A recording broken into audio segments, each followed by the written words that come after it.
Préparez-vous à plonger dans les histoires extraordinaires de 6 légendes des arts martiaux qui ont défié les conventions, brisé les limites de leur époque et dont l'héritage continue d'inspirer des millions de personnes à travers le monde.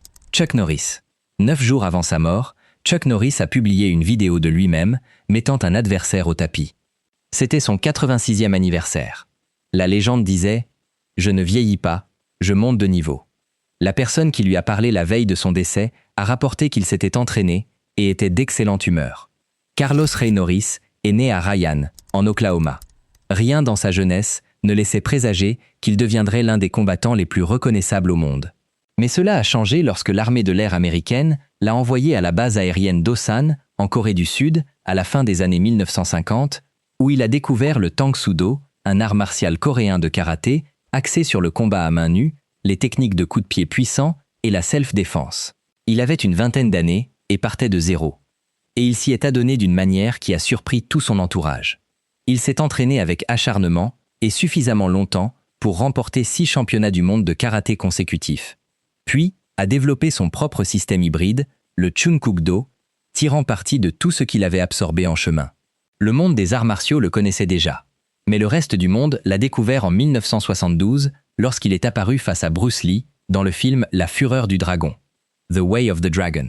Ce qui a suivi, ce sont des décennies de films d'action, une longue période dans la série Walker, Texas Ranger, et finalement une seconde vie en tant qu'homme indestructible préféré d'Internet, où les blagues sur sa ténacité se sont répandues plus loin que n'importe quel film n'aurait pu le faire. Les blagues étaient amusantes, mais la réalité était déjà extraordinaire. À 86 ans, il s'entraînait encore, toujours présent. Il est décédé le jeudi matin 19 mars 2026 à Hawaï, et sa famille a confirmé que son décès avait été soudain. Chuck ne s'est pas contenté de croire en quelque chose. Il l'a prouvé par la façon dont il a vécu, jusqu'à son dernier souffle. Puis, il y a Miyamoto Musashi. Son premier duel, il l'a remporté à l'âge de 13 ans. Il a livré plus de 60 duels au cours de sa vie et n'en a jamais perdu un seul. J'ai lu de nombreux récits de combat, mais celui-ci est unique. Miyamoto Musashi est né vers 1584 au Japon, et sa jeunesse ressemblait davantage à celle d'un orphelin errant qu'à celle d'un étudiant discipliné. Pas d'école formelle, pas de lignée, juste un garçon avec un sabre et une idée très claire de la façon de l'utiliser. Selon son propre récit dans le livre des 5 anneaux, il a défié un samouraï itinérant nommé Ariaki Hei à 13 ans et l'a tué.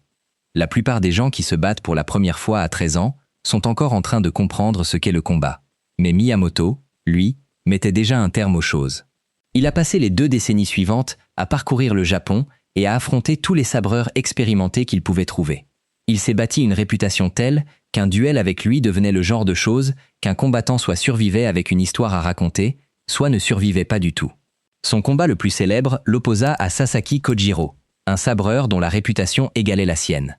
Ils devaient se rencontrer sur une petite île, et pendant que Miyamoto était transporté en barque, il a ramassé une rame et l'a sculptée en une épée en bois. Il est arrivé en retard, ce qui a déstabilisé Sasaki avant même que le premier coup ne soit porté. Puis, il l'a frappé une fois à la tête, et ce fut la fin. Il a fondé le style à 2 sabres, appelé Niten Ichiryu, et a passé ses dernières années dans une relative quiétude, peignant, écrivant et méditant sur tout ce qu'il avait appris. En 1645, il s'est retiré dans une grotte et a écrit le livre des 5 anneaux, remettant le manuscrit à son meilleur élève quelques jours avant sa mort. Les historiens pensent que la cause était un cancer du poumon. Miyamoto Musashi a bâti toute une philosophie de combat dans une grotte, à quelques jours de sa mort, puis il l'a laissé partir. Voici Mas Oyama. C'était un homme qui aurait tué 3 taureaux à main nue. C'est du moins ce que l'on raconte. Mais la vérité est presque aussi incroyable. Ses élèves l'appelaient « la main de Dieu ». Et contrairement à la plupart des surnoms, celui-ci n'était pas ironique. Il le pensait avec la conviction de ceux qui ont vu de leurs propres yeux. Mas Oyama est né en Corée, sous le nom de Choi Yang-eui, en 1923, puis a déménagé au Japon adolescent et s'est jeté à corps perdu dans les arts martiaux, avec une concentration qui s'apparentait à une pure obsession. Il a fondé le karaté Kyokushin, l'un des styles de combat en plein contact les plus exigeants au monde, et s'est forgé une réputation qui dépassait largement celle d'un excellent combattant pour se rapprocher d'une légende populaire. Les histoires racontent qu'il a combattu plus de 50 taureaux, en tuant 3 d'un seul coup et en arrachant les cornes de 49 autres à main nue, comme avec des coups de couteau. D'anciens élèves ont contesté cela, et la seule version filmée a été décrite plus tard par ses propres élèves comme ayant été mise en scène, la corne étant prédesserrée avant le tournage. Mais les histoires se sont répandues parce que les gens qui le regardaient s'entraîner étaient prêts à les croire. Cet écart entre ce qui peut être prouvé et ce que les gens sont prêts à croire révèle quelque chose de réel sur le genre de présence qu'il avait. Ce qui a été confirmé, c'est qu'en 1952, il a parcouru l'Amérique et accepté des défis ouverts dans 32 endroits, démontrant le Kyokushin à quiconque souhaitait venir. Et personne qui s'est présenté n'est reparti sans être convaincu. En 1957, un taureau l'a encorné au Mexique et l'a cloué au lit pendant 6 mois. Même l'histoire où il a perdu implique un taureau. Il est décédé d'un cancer du poumon en 1994, à l'âge de 70 ans. Il est resté l'homme auquel chaque élève se mesurait. Après sa disparition, le Kyokushin a perduré.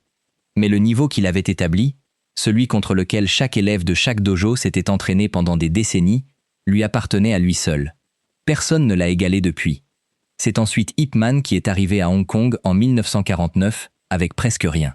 Sa maison, sa famille, tout ce qu'il avait bâti pendant des décennies fut abandonné lorsque le Parti communiste prit le pouvoir. Et Ip Man traversa la frontière avec essentiellement les vêtements qu'il portait et un art martial entre les mains. Ce qu'il a fait de cet art est la raison pour laquelle son nom nous est encore familier. Ip Man est né le 1er octobre 1893 à Foshan, dans le Guangdong. Il a commencé à apprendre le Wing Chun très jeune sous la direction de Chan Washun, qui avait 57 ans à l'époque, et l'a accepté comme son 16e et dernier élève. Il s'est entraîné tranquillement pendant des années, ne suscitant jamais beaucoup d'attention, et aurait pu continuer ainsi si l'histoire ne l'avait pas poussé dehors, sans argent ni plan. À Hong Kong, il est devenu la première personne à enseigner le Wing Chun publiquement. Ce qui ne semble pas radical avant de réaliser que le style avait toujours été transmis en privé et de manière sélective. Il a ouvert son école à quiconque voulait apprendre. Des élèves sont venus, et l'un d'eux était un adolescent nommé Bruce Lee. Ce qu'Ip Man a vu en Lee lui est apparu clairement très tôt.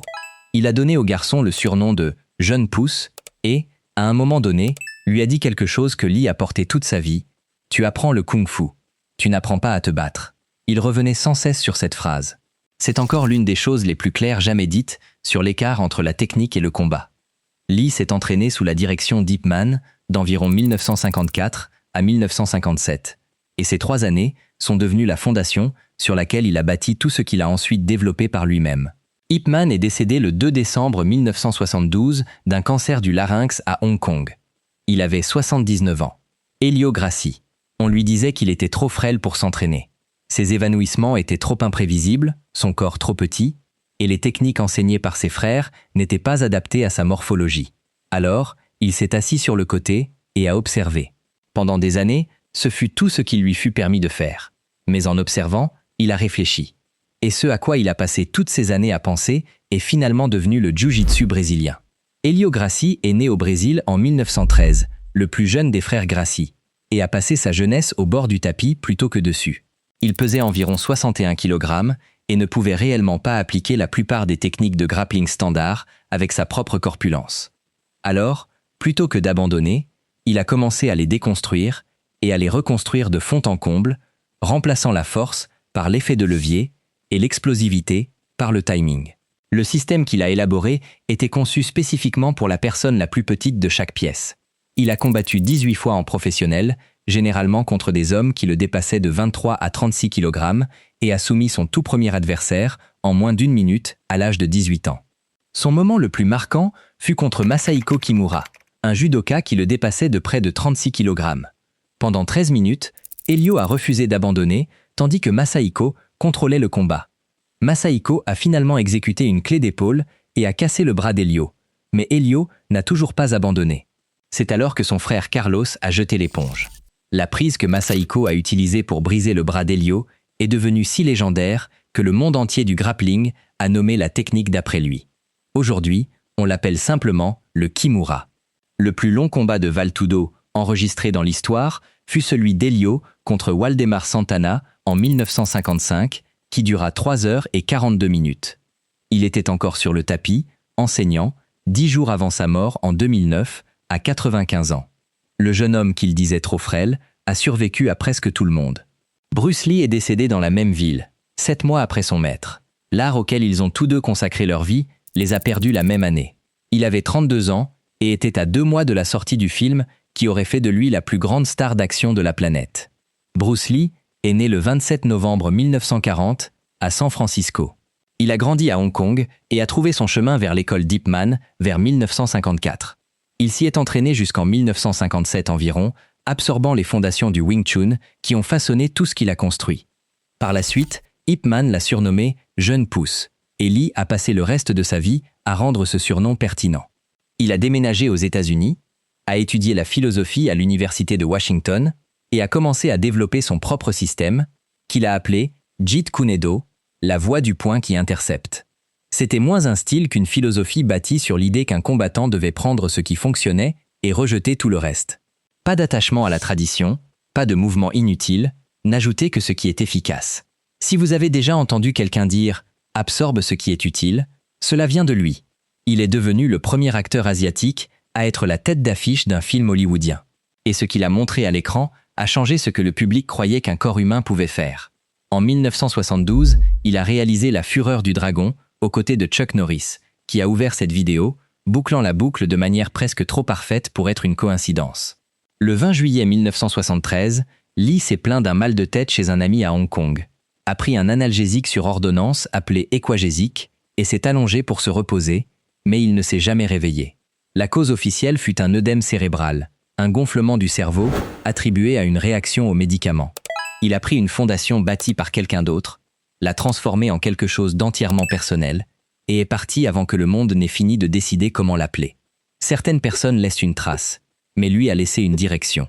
Aucune des personnes de cette liste n'était la plus imposante physiquement dans la pièce, mais chacune d'entre elles était la plus dangereuse.